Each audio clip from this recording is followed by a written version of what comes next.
So last week, I was in Barnes and Noble and I was just in there browsing. And I ended up coming across this book with a really interesting cover. On the cover of the book, there was this woman dressed really nicely in retro clothes.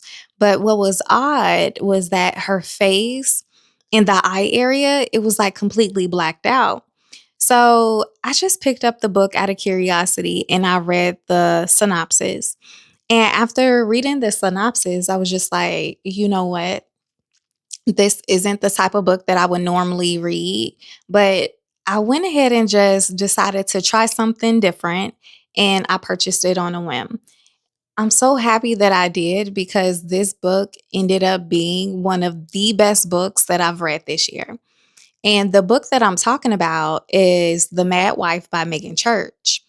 This book is listed as domestic fiction, and that's not normally a genre that I would pick up, but I'm glad that I took a chance because not only did I enjoy the book's psychological twist, it had so much historical relevance that made the story that much more impactful.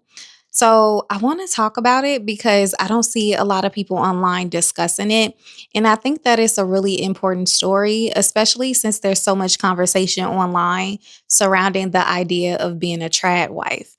And even beyond that, the book touches base on topics surrounding the social pressures that women face. It also points to issues surrounding healthcare that women have had to navigate for a very, very long time in our country. So, I'm going to just give a really high level overview of what the story is about, and then I'm just going to share my thoughts on it. Before I start to talk about what the book is about, I first want to say that Megan Church wrote one of the best and most compassionate content warnings that I have ever read in any book. Normally, the books that I read, their trigger warnings are super generic and they basically say the same thing over and over and over again about whatever sensitive topic that the book is going to discuss. However, what Megan wrote was really thoughtful and it felt caring. And I don't even think she referred to it as a content warning. I think she called it like a letter to the reader or a note to the reader or something to that effect. And I think that the empathy that a reader would feel reading Megan's trigger warning is the perfect entry point into the story. In the book, the year is 1954, and our main character is Lulu Mayfield. Now, Lulu is the type of woman that seems like she has it all. She has this really beautiful home in this really nice suburban community. She has this really happy 3-year-old son named Wesley. Her husband is Henry, and he has a successful career as an architect. And she also has this really funny friend group that keeps her in the loop on all the latest neighborhood gossips while they play spades during the week. So, so really early on in the story, despite that outwardly Lulu seems to be the perfect 1950s housewife, we begin to see there's something very, very wrong with Lulu. In addition to that, like she's completely miserable. Her beautiful home has this really intense cleaning schedule that feels impossible to manage, especially since she has to do it on her own while Henry's constantly away at work. And when I say that Henry is constantly away at work, I mean this man is always at work. He is attempting to secure this promotion and it's causing him to work from sun up to sundown. And it's putting Lulu in a really tight position because not only is she managing all the household chores, she's also responsible for looking after Wesley. And she's sort of juggling all of the expectations associated with being this like perfect wife. She's really starting to crack. She's suffering this mental decline. And it's a pretty serious one because she starts to develop these really odd symptoms. She's starting to be able to taste sound and smell colors. So, at the height of Lulu's mental decline, a new family moves in across the street. And the wife of this new family, her name is Bitsy. Now, on the surface, Lulu and Bitsy seems to be very similar. Um, Lulu and Bitsy both have very young children and they're close to the same age. Both of their husbands are architects and both of them are striving to be like this ideal wife. The only difference is Bitsy seems to be managing everything flawlessly while Lulu is struggling. And it seems like Bitsy being this picture of perfection is only making Lulu feel more and more insecure to the point where Lulu develops this like fixation of Bitsy. Lulu is convinced that Bitsy's image of perfection is really just a mask to cover up some weird dark secret. And Lulu takes it upon herself to figure out what this secret is. And as the weeks go by and Lulu's fixation of Bitsy turns into a full blown obsession, Lulu's friends and even her husband start to question her insanity. So, where we left as a reader is determining whether Lulu is justified in her behavior and what she's doing to Bitsy, or if Lulu has some deeper issues going on to make her behave this way. Something that I noticed as a reader is how often the characters ask Lulu if she's okay. And despite the fact that they ask her frequently, I think they asked at least 4 times in the first 30 pages. In some ways, it feels disingenuous because realistically, what is she supposed to say? Is she supposed to admit that she's struggling? Because how can she? Even in today's society, we treat women as if they innately know how to be good wives and mothers. So if we behave that way towards women today, I can only imagine the pressures that someone like Lulu would have felt in the 1950s.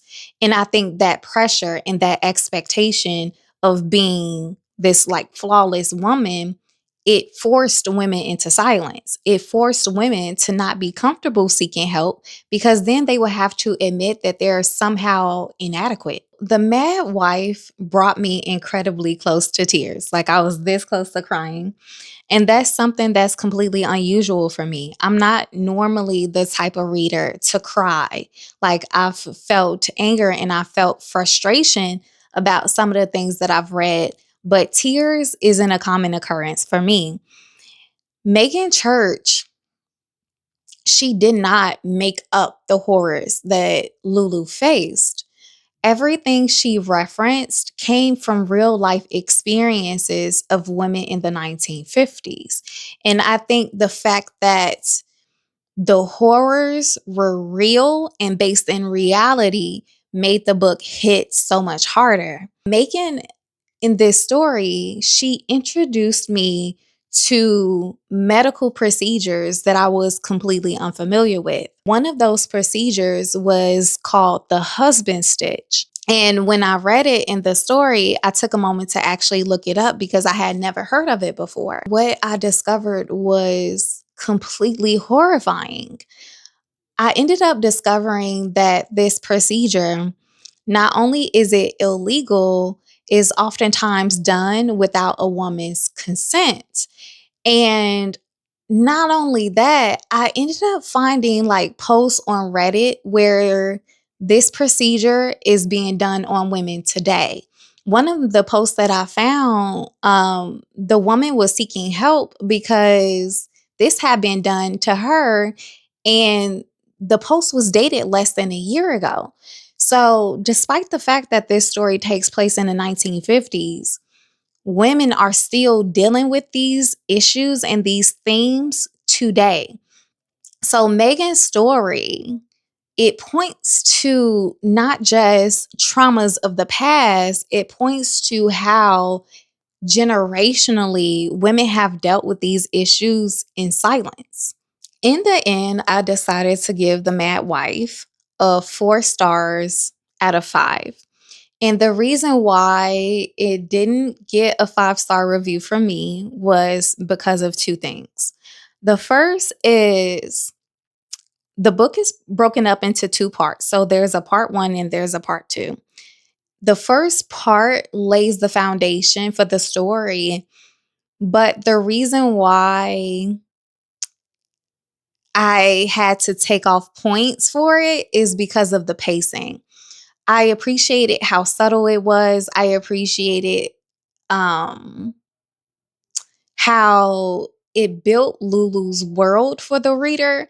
However, I wish there was more suspense. The second thing that prevented me from giving this book a 5-star review was the fact that I really didn't like the ending.